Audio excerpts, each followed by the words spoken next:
여러분 안녕하세요. 요즘 뭐 한국에서도 집값이 엄청 올라서 상당히 많은 사람들이 고통을 받고 있죠.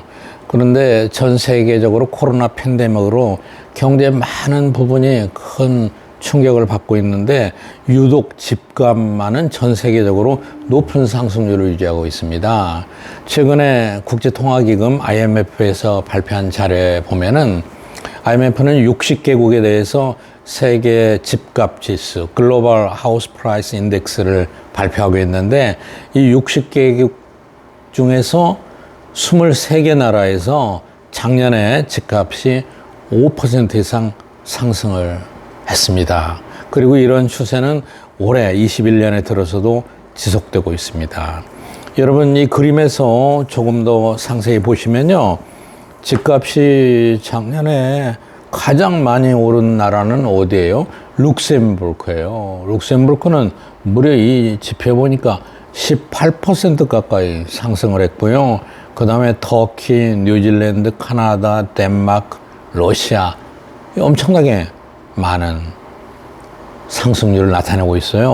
모두 10% 이상 올라갔습니다. 이 통계에 보면 한국은 어디에 있습니까? 이 통계 자료에 따르면은 한국은 14번째네요. 그러니까 한국도 많이 올라간 거죠. 전 세계에서 14번째나 되니까 약 7%의 상승을 기록하고 있다고 나오네요. 물론 이 자료 후반부에 보면은 말레이시아나 인도, 인도네시아, 페루 등은 집값이 오히려 하락했고요. 그리고 안정된 추세를 대부분의 나라에서 보이고 있습니다. 안정된 추세라는 것은 그래도 5% 내외에서 상승하고 일반 물가 수준하고 같이 가는 게 가장 바람직하죠. 그런데 자, 왜 이렇게 세계 주요국에서 집값이 많이 상승했을까요? 첫 번째 요인은 저금리라고 생각합니다. 집값 상승의 가장 큰 원인은 역시 통화가 많이 풀렸고 이에 따라서 저금리 현상이 전 세계적으로 나타났기 때문이죠. 그리고 또 다른 수요 측면의 요인은 팬데믹 이후에 온라인으로 재택근무가 많아졌어요. 그래서 사람들이 집에 대한 수요를 예전하고 달리 다시 생각합니다. 많은 대도시에서는 집은 그저 잠만 자는 곳이었는데 이제는 집이 재택근무하고 또 온라인으로 집에 앉아서 직장 생활의 업무를 처리할 수 있는 공간으로서의 새로운 수요가 많이 늘어났다는 것이죠. 요즘엔 여러분 온라인으로 모든 통계가 많이 잡히잖아요. 미국을 비롯한 선진국에서 온라인으로 집을 검색해보는 숫자가 사상 최고에 이르고 있어요. 그리고 집에 대한 업무 공간으로서의 수요가 점차 늘어나고 있기 때문에 도심지냐, 도회냐, 교회냐 이런 지역별 또는 크기 또는 편의시설, 주변의 편의시설 이런 여러 가지 관점으로 평가하는 집값에 영향을 미치는 요인들의 그 우선순위가 많이 달라지고 있습니다. 또 세 번째 요인은 공급망의 붕괴예요. 이건 제가 곧 한번 말씀드리려고 하는데 전 세계적으로 팬데믹으로 이 공급망을 연결시켜주는 이 원활한 통로가 많이 차단되어 있습니다. 집을 지려면은 건축 자재가 필요하고 집을 지려면은 뭐 세멘트도 필요하고 철근도 필요하고 굉장히 많은 부품과 자재가 필요하잖아요. 그런데 이게 팬데믹으로 인해서 세계적으로 유통이 잘 되고 있지 않습니다. 그래서 공급이 제대로 되고 있지 않아요. 공급이 제대로 되고 있지 않으면은 어떤 현상이 나타납니까? 가격이 올라가죠. 이게 이제 집에 대한 공급을 원활하게 해주지 못하는 원인도 되지만 집값을 상승시키는 원인도 되고 있는 것입니다. 그래서 전 세계적으로 집값이 많이 올라가고 있는 이유는 저금리, 또 집에 대한 수요, 그 다음에 집을 짓는 건축 자재의 공급망 붕괴 이렇게 얘기할 수 있습니다.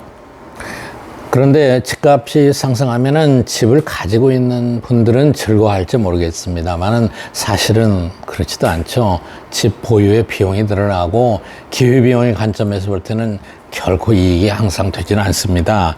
그런데 더 큰 문제는 집값이 상승하면은 소득이 낮은 계층, 소득 대비 집값이 너무 비싸기 때문에 집을 구매할 수 있는 계층이 급속히 줄어들 수밖에 없습니다. 이렇게 되면은 계층 간의 불평등이 확대되고 또 집값 상승이 경제 전반에 영향을 미쳐서 인플레 압력으로 등장하게 됩니다.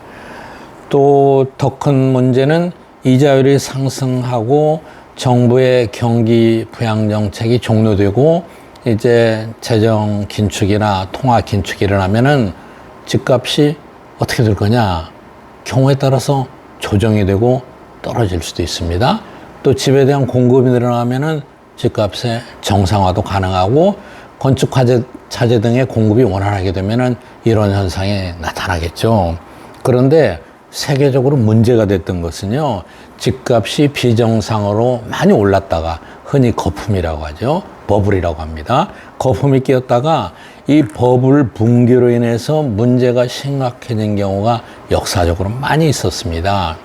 불과 10여 년 전에 미국의 집값 하락은 글로벌 금융위기를 촉발했고 더 거슬러 올라가면은 일본에서도 버블의 붕괴로 상당히 심각한 일본 경제 문제가 있었지 않았습니까? 기본적으로는 지금도 일본 경제는 그 이후로 완전한 회복을 하고 있지 못하다고 얘기할 수도 있습니다. 그런데 놀랍게도요, 최근에 이런 현상이 중국에서 조금씩 나타나고 있어요. 얼마 전 언론을 보니까 중국의 후베이성 우한에서는 집값 하락에 항의하는 시위가 있었다고 그래요. 여러분, 중국에서 이 시위가 쉽게 일어나지 않는 곳이잖아요. 근데 시위에 참가한 사람들은 최근에 집값이 30% 떨어졌다며 정부의 대책을 요구했다고 그래요. 그리고 베이징 교외에 있는 도시에서는 헐값에 판매하는 행위를 금지하는 명령이 정부로부터 내려왔어요. 그러니까 집값이 떨어지니까 분양이 안 되니까 분양가의 85% 이하로 팔아서는 안 된다는 정부의 명령이 내려왔어요. 지방자치단체들이 유동성 위기에 빠진 부동산 개발 업체들이 자금 확보를 위해서 아파트에 덤핑 판매를 하는데 이걸 금지시키는 조치가 중국에서 발표되고 있습니다. 근데 중국도 역시 집값이 엄청 폭등한 걸로 전 세계적으로 유명했죠. 그런데 집값이 너무 오르니까 대출 규제를 통해서 수요를 위축시켰죠.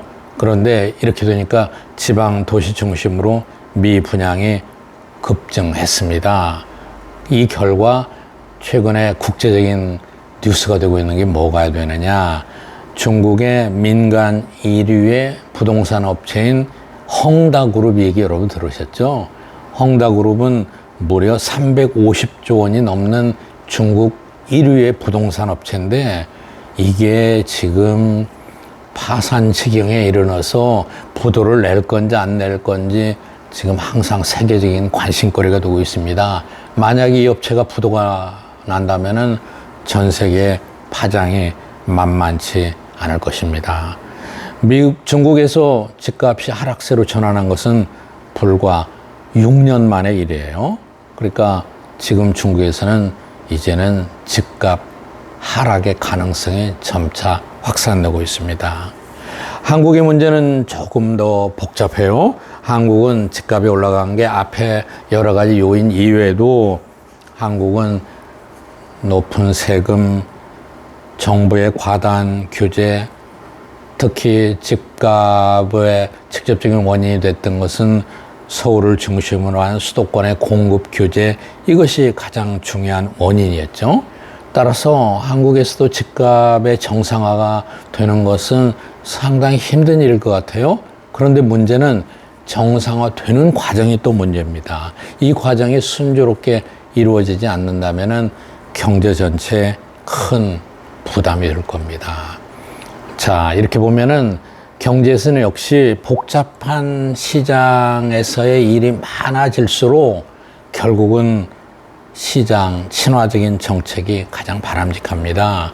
부동산도 민간 주도의 공급이 원활하게 이루어지게 해야 되고 또 정부가 과다하게 개입하지 말고 또 과다한 세금으로 왜곡된 수요 부문도 정상화시켜야 되고 양도세 구조도 언젠가 정상화되어야 됩니다. 이렇게 외국적인 정부가 많이 개입하면은 언젠가 큰 파장을 불러올 수 있습니다. 여러분, 대한민국에서의 집값은 백가쟁명입니다. 100사람이 모두 다 다른 의견들을 갖고 있어요. 그러나 저는 제일 중요한 것은 역시 시장 친화적인 정책으로 복귀해야 되고, 정부의 개입과 세금은 극히 제한적으로 보완적인 정책 수단으로 실시되어야만 합니다. 여러분, 오늘은 세계 집값과 앞으로 집값 조정에 따른 여러 문제들에 대해서 생각해 봤습니다. 감사합니다.